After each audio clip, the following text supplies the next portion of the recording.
C'était en juin dernier. Un nouveau réseau de bus entièrement gratuit était fièrement inauguré par les maires d'Esbrook, de Bailleul et de l'agglomération du Cœur de Flandre. Le Hop-Bus, c'est son nom, relie et dessert villes et villages du secteur. Une belle vitrine assurément pour ce territoire et son intercommunalité. Il a tout de suite rencontré son public. Il a été mis en service fin juin et on est déjà à plus de 150 000 usagers de ce réseau de transport. Tout le monde y gagne parce que ça rend les communes plus attractives. Ça permet aussi à des familles qui imaginaient utiliser un réseau de transport en commun de s'installer à la campagne, de remplir les écoles de nos villages, de faire vivre le petit commerce du village en y vivant, en étant résident là-bas. Si ce projet gagnant-gagnant a pu voir le jour, c'est parce que les maires l'ont joué collectif, via l'agglomération du Cœur de Flandre, qui regroupe aujourd'hui 50 communes, pour une population d'un peu plus de 100 000 habitants. De quoi élargir les perspectives. À Cassel, village emblématique de la campagne flamande, c'est un autre projet d'envergure qui verra le jour l'été prochain, avec la transformation de cet ancien hôtel en office de tourisme porté par l'intercommunalité. Le clocher, il faut y penser, mais je pense qu'il faut partager surtout. Et je pense que c'est ensemble qu'on réussira à faire quelque chose de bien. Cassel va être le catalyseur d'un petit peu du territoire au niveau tourisme, mais on peut le partager avec d'autres communes aux alentours. Ça va être le point d'ancrage très important pour l'arrivée des touristes en Cœur de Flandre. Mais évidemment, il y a un autre projet structurel qui arrivera, ce sera la Cité de la bière à Bailleul. On s'est tous fédérés, tous unis sur un projet. Si on avait agi individuellement, si la ville de Bailleul avait porté le projet, jamais ça n'aurait eu de sens.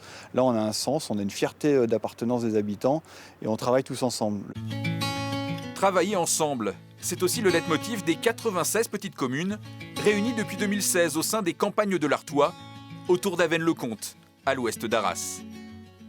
Ici, l'intercommunalité a permis de créer cet atelier numérique, ouvert aux 33 000 habitants concernés, avec du matériel de pointe, pour créer ou se former dès le plus jeune âge. On organise des ateliers tout au long de la semaine, le week-end. On permet aux gens de découvrir certains matériels qui ne verraient pas systématiquement s'il n'y avait pas la communauté de communes. Ici, l'ensemble du matériel représente une enveloppe qui est quasiment la moitié du budget de fonctionnement d'une petite commune, quoi.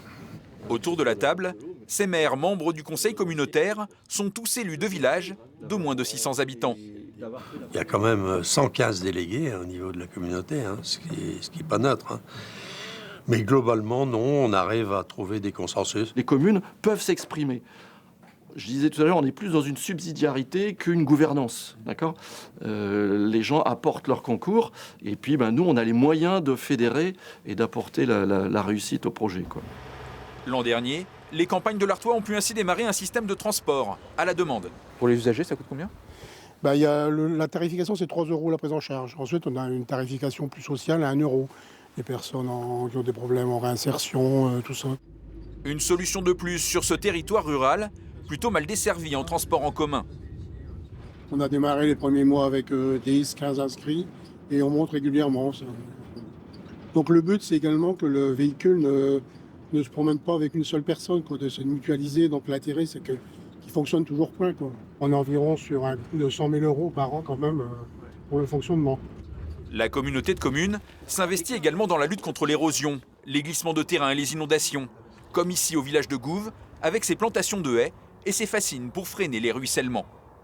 À notre échelle, 195 habitants, ça aurait été assez compliqué déjà par rapport à l'apport financier qu'il fallait faire, la pertinence de l'étude, et puis au niveau du suivi et de la réalisation des travaux. Les communes participent au débat et même financièrement sur quelques créneaux qu'on partage. La com de com prend 50% quand même. On ne va pas entrer dans le détail financier, mais c'est un budget sur un délai de 3 à 4 ans de 3 millions d'euros estimé.